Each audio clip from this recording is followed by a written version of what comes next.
Hoje abordaremos duas personalidades proeminentes da Bíblia que desempenharam papéis fundamentais na história religiosa da Judéia no primeiro século após Cristo.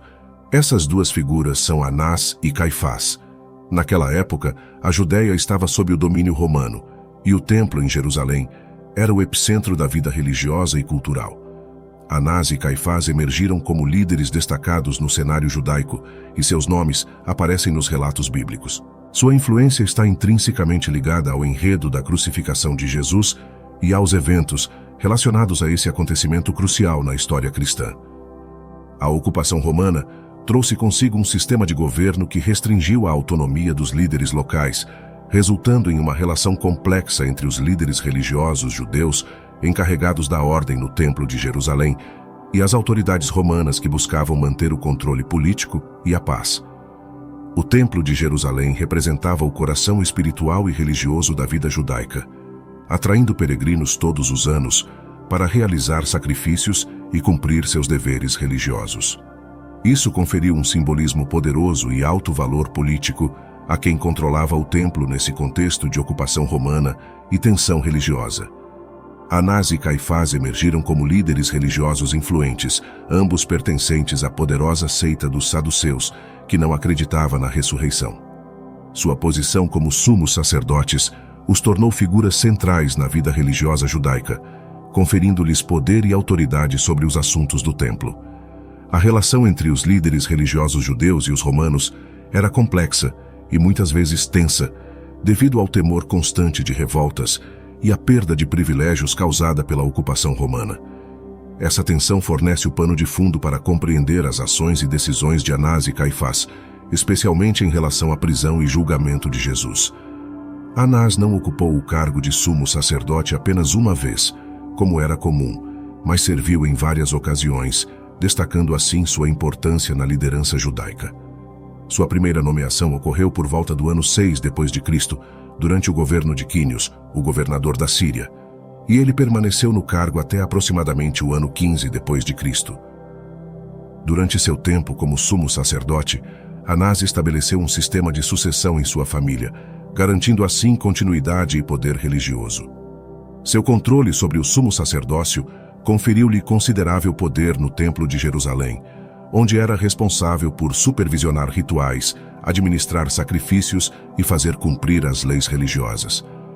Essa posição não apenas o fez um líder religioso, mas também uma figura política chave, já que o templo era um centro de poder e controle na sociedade judaica. Anás também dominava a arrecadação de impostos e a troca de moeda no templo. Em Lucas capítulo 19, versículo 45, vemos que Jesus os expulsou do templo, acusando-os de transformá-lo em um covil de ladrões e profanar assim a religião. O comércio de vendedores de animais e agiotas no templo era o empreendimento mais rentável da cidade. Segundo o Talmude judaico, afirmava que a residência de Anás era abastada, mas amaldiçoada e desprovida de escrúpulos, juntamente com líderes sacerdotais corruptos, cuja presença contaminou o santuário. Acredita-se que isso se deve às conspirações deles para planejar perseguições. Por outro lado, Caifás se casou com a filha de Anás, e ambas as famílias eram abastadas e faziam parte da aristocracia. Caifás foi nomeado sumo sacerdote por volta do ano 18 d.C., marcando um ponto crucial na narrativa bíblica, enquanto seu sogro Anás assumia um papel de liderança no Templo de Jerusalém e na comunidade judaica em geral. A relação entre eles era interessante e significativa. Mesmo Anás não ocupando mais o cargo de sumo sacerdote, sua influência ainda era evidente. Um dos momentos mais marcantes da narrativa bíblica de Caifás ocorreu após a ressurreição de Lázaro. A notícia chegou ao conselho e Caifás fez a famosa pergunta encontrada no Evangelho de João, capítulo 11, versículos 49 e 50. Então um deles, chamado Caifás, que naquele ano era o sumo sacerdote, tomou a palavra e disse: "Nada sabeis, não percebeis que vos é melhor que morra um homem pelo povo e que não pereça toda a nação?" Essa declaração de Caifás visava evitar uma revolta e proteger os interesses da liderança religiosa judaica. Ele profetizou que Jesus deveria morrer pela nação, reunindo os filhos dispersos de Deus. Durante o ministério de Jesus, as tensões entre ele e a liderança religiosa judaica representada principalmente por Anás e Caifás, aumentaram gradualmente.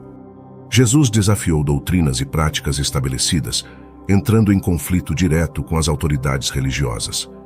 Ele foi preso e levado ao sumo sacerdote, primeiro a Anás e depois a Caifás, que era o sumo sacerdote em exercício na época. Esses interrogatórios marcaram um ponto crítico na narrativa bíblica. Buscaram confirmar as acusações de blasfêmia e sedição, mas Jesus permaneceu em grande parte em silêncio. Esses interrogatórios levaram à decisão de enviar Jesus ao governador romano Pôncio Pilatos para ser julgado e condenado. A influência política e religiosa de Anás e Caifás desempenhou um papel importante nessa decisão, pressionando pela sentença de morte de Jesus. Após a ressurreição de Jesus, Caifás recusou-se a aceitar a evidência e tentou perseguir os seguidores de Jesus. Por volta do ano 36 depois de Cristo, Caifás foi removido por Vitélio, o governador romano da Síria, coincidindo com a remoção de Pilatos. Caifás foi miseravelmente morto e arrastado para fora de Jerusalém pelos romanos, e o templo foi destruído, como profetizado por Jesus. O túmulo da família de Caifás foi descoberto em 1990, numa antiga caverna nas encostas de Jerusalém. Por outro lado, Anás morreu de forma insana, dando cabeçadas nas paredes após perceber que contribuíra para a morte do Messias. Como nota adicional, Matias, neto de Anás e filho de Teófilo, foi nomeado sumo sacerdote por Agripa, segundo no ano 65 depois de Cristo, sucedendo a Jesus de Gamala. Ele foi o último sumo sacerdote antes da destruição do templo em Jerusalém, como profetizado por Jesus. Espero que tenham gostado deste vídeo. Clique no botão gostei, inscreva-se no canal e compartilhe com os amigos. Fique com Deus. Obrigado por assistir.